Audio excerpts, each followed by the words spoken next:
মালদা দক্ষিণের এখনো গনির মার্সিডিজটা ধুলো মেখে পড়ে আছে। মালদা দক্ষিণে গনির পরিবারের তার রক্ত এবার ভোটে লড়ছে। মালদা দক্ষিণে এমন একটা কম্পোজিশন তৈরি করা গেছে যেখানে গনি মিথ ছাড়া বাকিদেরকে সরিয়ে মানে তৃণমূল কিনে নিয়েছে বা সরিয়ে ফেলেছে। সেখানে দাঁড়িয়ে এবারের মূল ইস্যু মালদা দক্ষিণে কি হতে যাচ্ছে? একটা কথা বলি, সেটা হচ্ছে মালদা দক্ষিণে গনি খান চৌধুরী নাই নাই করেও আছেন। একসময় গনি খানের যে মিথ, আমি একাধিকবার মালদা গেছি, সেখানকার মানুষজনের কথা ছিল গনি বিরাট ভালো বক্তা ছিলেন তাও নন, গনি বিরাট ডাইনামিক লিডার ছিলেন, দৌড়ে বেড়াতেন তাও নয়, ভোটের সময় বহুদিন কোতোয়ালিতে বসে বসে আরাম চেয়ারে বসে বসে পা দোলাতেন, তাও অদ্ভুত ভাবে গনি খান জিততেন। এবং গনি খান যেতেন, গিয়ে বলতেন ওরে এলাম রে, ভোট টোট পারলে একটু দিস, যদি না ভোটটা দিস আমার কবরে একটু মাটি দিয়ে দিস। তাতে লোকজন এসে বলতো আরে বুড়া তুমি কেন এসছো, তুমি এবারই চলে যাও, ভোট তুমি পাবে। This was Gani myth. সবাই একটা অদ্ভুত ভাবে ভাবতে শুরু করতে যে গনি খান আছে ঠিক হয়ে যাবে সব। এই মিথটা কিন্তু গনি খান তৈরি করেছিলেন। কিভাবে তৈরি করেছিলেন? অল্প কিছুদিন তিনি কিন্তু কেন্দ্রীয় মন্ত্রী ছিলেন বা রাজ্য মন্ত্রী ছিলেন, বিশেষত কেন্দ্রে রেলমন্ত্রী থাকার সময় গোটা মালদাকে কেন্দ্র করে রেলের যে উন্নয়ন ঘটিয়েছিলেন এবং রেলে মালদার এত লোক চাকরি পেয়েছিল, সবাই ভাবতে শুরু করেছিল যে গনি খান চৌধুরী আছেন মানে মালদার আর কোনো চিন্তা নেই। আর উনি ভালোবাসতেন মালদাকে। একবার সম্মিলিত জাতিপুঞ্জে একটা আলোচনায় তাকে পাঠানো হয়েছিল, ফারাক্কা নিয়ে তখন বাংলাদেশের সঙ্গে খুব সমস্যা হচ্ছে।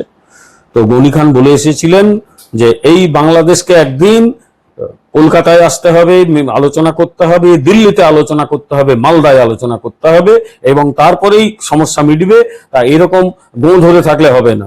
তো অনেকে জিজ্ঞেস করলো আরে আপনার স্ক্রিপ্টে তো মালদা ছিল না, আপনি বললেন কেন হঠাৎ? বললে আরে ইউএনও তে মালদার নামটা রেখে দিয়ে গেলাম। এইরকম মালদার প্রতি তার ভালোবাসা ছিল, ওটা অস্বীকার করার উপায় নেই। এই মিথটা তৈরি হয়ে গেছিল গনির। কিন্তু এটাও তো ঠিক, গনি তো বহুদিন আগে মারা গেছেন, এতদিন তার মিথ ভাঙিয়ে ভাঙিয়ে এরা খেয়েছে, তার পরিবারের লোকজন কিভাবে খেয়েছে আমি উদাহরণটা দিই। গনির পরের ভাই অর্থাৎ যাকে সবাই ডালু মিয়া বলে, আবু হাসেম খান চৌধুরী 2009 সালে ওখানে যেতেন। এই যেহেতু আসনগুলো 2009 তৈরি হয়েছে, তার আগে আমি আর যাচ্ছি না, 2009 বলছি। 2009 আবু হাসেম খান চৌধুরী 53.45% ভোট পেয়েছিলেন এবং টোটাল ভোট পেয়েছিলেন 4,43,377। সিপিআইএম এর আব্দুল রাজ্জাক 37.4% ভোট, 3,07,097 ভোট। আর বিজেপির দীপক চৌধুরী 43,997, 5.30। এই ছিল তাদের ভোটের পার্সেন্টেজ। নাও কাম টু 2014 আবার আবু হাসেম খান চৌধুরী 53.45% থেকে নামলেন 34.81%। মিট আস্তে আস্তে পিকে হচ্ছে, পেলেন 3,80,291। আর বিজেপির বিষ্ণুপদ রায় সেকেন্ডে উঠে এলেন 2,16,181, 19.79% ভোট, 14% ভোট বাড়িয়েছিল বিজেপি। সিপিআইএম এর আবুল হাসনাত খান, ওখানকার একজন খুবই জবরদস্ত নেতা, তিনি থার্ড হয়ে গেলেন 2,09,480, 19.61% ভোট। আর তৃণমূল ফোর্থ হলো মোহাম্মদ মোয়াজ্জেম হোসেন, 1,92,632, 17.63%। অর্থাৎ গনিমিত আস্তে আস্তে কমছে, কিন্তু গনিমিত তখনও অবশিষ্টাংশ ছিল। আবু হাসেম খান চৌধুরী সেইটাকে কেন্দ্র করে জিতলেন, বিজেপির উত্থান ঘটছে 2014-তে। নাও কাম টু 2019। 2019-এ দেখা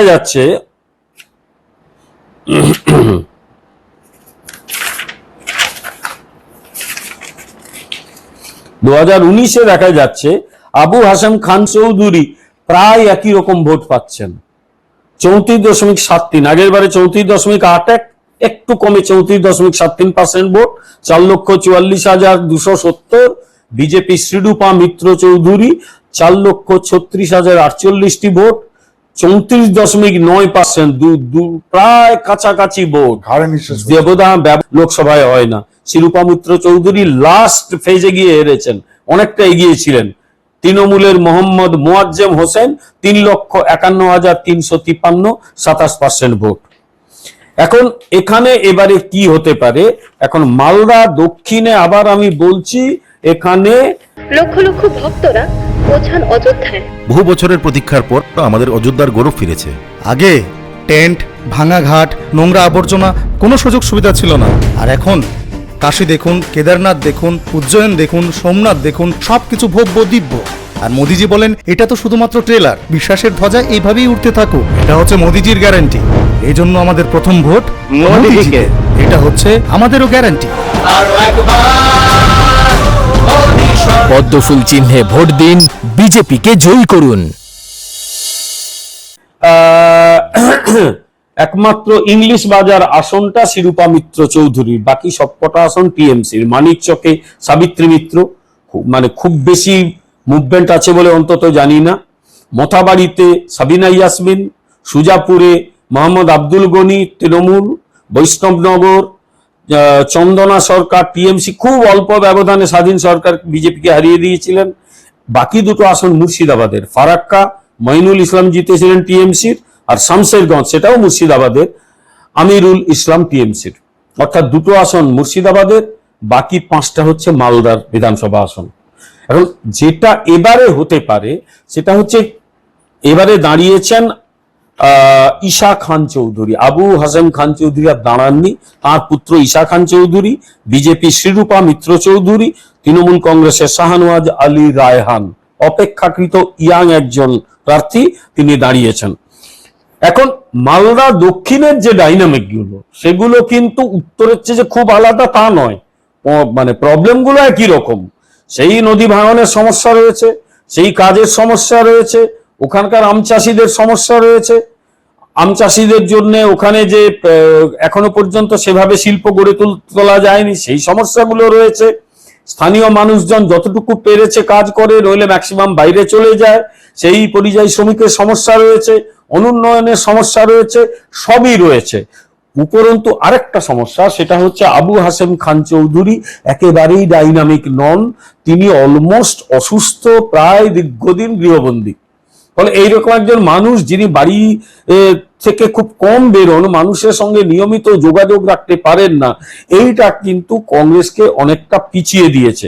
তার পুত্র ঈশা খান চৌধুরী, তিনি বাইরে শিক্ষিত, বাংলাটাও আমি শুনেছি খুব ঠিকঠাক বাংলা বলতে পারেন না, অনেক টেনে হিচড়ে বাংলা বলেন, বাইরে শিক্ষিত মানুষ। শিরূপা মিত্র চৌধুরী অন্যদিকে একজন ডাকাবুকো নেত্রী, ইংলিশ বাজারে জিতেছেন, ফলে তিনি একটা জায়গা তৈরি করেছেন। এবারে যেটা হতে পারে সেটা হচ্ছে যে কংগ্রেসের যিনি দাঁড়িয়ে, তৃণমূল কংগ্রেসের যিনি দাঁড়িয়েছেন শাহনওয়াজ আলী রায়হান, তিনি মুর্শিদাবাদের আসনগুলোতে একটু ভালো ভোট পেতে পারেন, ফারাক্কা এবং শামশেরগঞ্জ এই জায়গাগুলোতে, যেহেতু মুর্শিদাবাদ, ফলে এই জায়গায় বেশ কিছু ভোট তিনি কাটতে পারেন। যত তিনি ভোট কাটবেন, ঈশা খান চৌধুরীর সম্ভাবনা তত কমবে। মনে রাখতে হবে এটা কিন্তু মার্জিনাল সিট, 8,222 ভোটে জেতা মানে এটা একদম মার্জিনাল সিট, এটা যে কোনো মানুষের পক্ষে চলে যেতে পারে। ফলে শাহনওয়াজ আলী রায়হান হয়তো থার্ড হতে পারে, কিন্তু ফারাক্কা শামশেরগঞ্জে যত ভোট কাটবেন তত কিন্তু শিরূপা মিত্র চৌধুরীর পক্ষে এখানে ঢলে যেতে পারে। এইটা কিন্তু এবারের এই মানে মানে মালদা দক্ষিণ কেন্দ্র থেকে আমার এইটা মনে হয়েছে। লাস্ট পঞ্চায়েত নির্বাচনে মালদা উত্তর এবং মালদা দক্ষিণ দু জায়গাতেই প্রচুর বিরোধীদের, লেফটের, বিজেপির ছাপ মারা ব্যালট রাস্তায় পাওয়া গিয়েছিল। মালদা, মালদা দিয়ে পাওয়া গেছে, রায়গঞ্জ ইত্যাদি জায়গায় পাওয়া গেছে। প্রশ্নটা হচ্ছে, এই যে লাস্ট পঞ্চায়েত নির্বাচন, সেটা কি আদৌ কোনো এফেক্ট ফেলবে, যে এতদিন ভোট দিয়ে দাওনি, ভোট দিতে গেছি, সেই ভোট নষ্ট করে দিয়েছ, এই মেজাজ কি কখনো কাজ করবে? দেখুন, লাস্ট পঞ্চায়েত নির্বাচনের যে ঘটনাগুলো ঘটেছে সেটা গোটা পশ্চিমবঙ্গে এফেক্ট ফেলবে। আপনি যাই বলুন, মানুষকে যদি আপনি ভোট দিতে না দেন, ভোট কেন্দ্র থেকে মেরে তাড়িয়ে দেন, তাহলে মানুষ হাতে যদি ব্যালটটা পায়, ব্যালট বাক্সটা পায়, ইভিএম মেশিনটা পায়, সেটা শোধ তুলবেই। কারণ ভারতবর্ষে গণতন্ত্র এই কারণেই টিকে আছে। দেখুন, 1947 সালে ভারতের সঙ্গে তার বহু দেশ স্বাধীন হয়েছিল, একটা দেশেও গণতন্ত্র টেকেনি কেন? ভারতে গণতন্ত্রটা টিকে গেল কেন? Because people are democratic, you must have that democratic mind একটা ডেমোক্রেটিক সিস্টেমের জন্য ইন্ডিয়ান যে পিপল, তাদের একটা ডেমোক্রেটিক মাইন্ডসেট রয়েছে, ওরা ভোট দিতে পছন্দ করে, প্রার্থীরা তাদের কাছে আসবে, তাদের সমস্যা শুনবে, এটা তারা চায়। যারা নির্বাচিত প্রতিনিধি তারা নিয়মিত যোগাযোগ করবে, এটা চায়।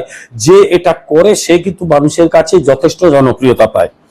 ফলে আপনি যদি মানুষকে ভোট দিতে না দেন, যখনই সুবিধে পাবে মানুষ কিন্তু ছাড়বে না, মানুষ তার শোধ নিয়ে নেবে। 2018 সালে বিজেপির যে বিপুল উত্থান পশ্চিমবাংলার রাজনীতিতে, সেটা তার আগের বছরের যে পঞ্চায়েত নির্বাচনে একটা বড় প্রভাব ফেলেছিল। এখন লোকে তো ঠেকে শেখে, ঠকেও শেখে, কিন্তু রাজ্যের শাসক দল তৃণমূল কংগ্রেস ঠেকে কোনোভাবেই শেখে না, কারণ তাদের মাথায় কিন্তু ওইটাই রয়েছে, যেভাবে সবকিছু দখল করে নেব। ফলে এবারে পঞ্চায়েত নির্বাচনে যা কাণ্ড কারখানা হয়েছে, ব্যালট খেয়ে দেওয়া, ফেলে দেওয়া, মেয়েরে তাড়িয়ে দেওয়া, এতগুলো লোকের জীবন চলে যাওয়া, এর একটা ইম্প্যাক্ট কিন্তু পশ্চিমবাংলার। দেখো দেখো, চোখ খুলে দেখো, আমাদের ভোটেই তৈরি হচ্ছে আন্ডার ওয়াটার মেট্রো। আর আমাদের লাইফ তো শেষ হয়ে গেল বাবা। আমাদের সময় তো আটকে থাকা, ঘোরানো, হয়রানির কালচার ছিল, কিন্তু এখন তোমাদের বড় কিছু করার জন্য একজন বসে আছে। শুধু 10 বছরে স্পিড দেখে নাও। অটল সেতুর থেকে অটল টানেল দেখো, চেনাব ব্রিজ থেকে বগিবিল ব্রিজ দেখে নাও। প্রতিটি ছোট বড় শহরে মেট্রো তৈরি হচ্ছে। আর এত কিছু করার পরেও মোদিজি বলছেন এটা তো শুধুমাত্র ট্রেলার। আমাদের স্বপ্ন পূরণের গ্যারান্টি মোদিজি, আর ওনাকে জেতানোর গ্যারান্টি কার? বা বেটার পদ্মফুল চিহ্নে ভোট দিন, বিজেপিকে জয়ী করুন। এই লোকসভা নির্বাচনে পড়বে। দ্বিতীয় যেটা, এটা পশ্চিমবাংলার সব নির্বাচনেই, সব আসনেই পড়তে পারে, গোটা ভারতে পড়বে, সেটা হচ্ছে এতদিন আমরা মানে মালদায় যেরকম গণি মিথ কনসেপ্টটা নিয়ে আলোচনা করেছি, এবার সর্বভারতীয় স্তরে কিন্তু আমরা নরেন্দ্র মোদী মিথ এটা নিয়ে আলোচনা শুরু করেছি। মোদী কি গ্যারান্টি? কারণ দেখা যাচ্ছে এই যে মোদী কি গ্যারেন্টি, একজন মানুষ ক্রমেই লার্জার দেন লাইফ ইমেজ তৈরি করে ফেলেছেন নিজের। এই ইমেজ কিন্তু মানুষ হঠাৎ করে তৈরি করে ফেলে না। আমরা যাকে বলি কারিশমাটিক লিডারশিপ, এটা এই ভাবনাটা প্রথম এনেছিলেন একজন বিশিষ্ট রাষ্ট্রবিজ্ঞানী, আপনি নামটা শুনে থাকবেন, ম্যাক্স ওয়েবার।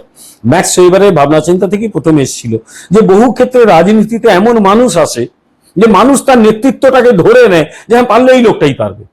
তো এই যে কারিশমা অর্থাৎ ব্যক্তিগত মোহিনী শক্তি, সেটা দিয়ে মানুষকে এইভাবে প্রভাবিত করা, এটা কিন্তু পুরো ভারতবর্ষে একটা ন্যাশনাল ফেনোমেনা।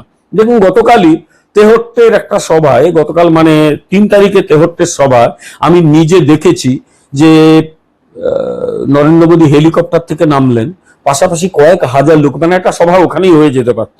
তারপর এত লোক দেখে উনি নিজে কিন্তু গাড়ির ভেতরে বসেননি, দরজা খুলে বাইরে দাঁড়িয়ে গাড়িতে প্রায় ঝুলতে ঝুলতে গিয়ে উনি মানুষের দিকে হাত নেড়েছেন, এবং মানুষ পাগলের মতো ওনাকে দেখে হাত নেড়েছে। গাছের ওপরে মানুষ, বাড়ির ওপরে মানুষ, এইরকম কারিশমা স্বাধীনোত্তর ভারতবর্ষে কিন্তু প্রায় দেখা যায়নি। আমি ইন্দিরা গান্ধীর কারিশমার কথা মাথায় রেখে বলছি, জওহরলাল নেহরু কারিশমার কথা মাথায় রেখেও বলছি, এই কারিশমা কিন্তু খুব দেখা যায় না, কারণ এখনকার ব্যাপারটা অন্য। আগে মানুষ এই নেতাদের, ইন্দিরা গান্ধীকে বা জওহরলাল নেহরুকে বড়জোর খবরের কাগজে দেখতে পেত, বা দৈনিক সংবাদপত্র পরের দিন আসতো, মানুষ দেখতে পেত তার কি বক্তব্য। এখন প্রতিটি টেলিভিশন চ্যানেল তো বটেই, আপনাদের এই সোশ্যাল মিডিয়ার কল্যাণে প্রতিটি সেটে, মোবাইল সেটে তো তাদের সব মিনিটে মিনিটে দেখতে পাচ্ছে। কিন্তু তারপরেও এই যে উন্মাদনা, এইটা কিন্তু পশ্চিমবাংলায় আসবে, অস্বীকার করার উপায় নেই। ফলে একদিকে মানে পঞ্চায়েত নির্বাচনে তৃণমূল কংগ্রেস যে কাণ্ড কারখানা করেছে তার একটা নেগেটিভ ইম্প্যাক্ট হবেই, অন্যদিকে মোদির পজিটিভ ইম্প্যাক্ট, এই দুটো কিন্তু এবার প্রভাব বিস্তার করবেই।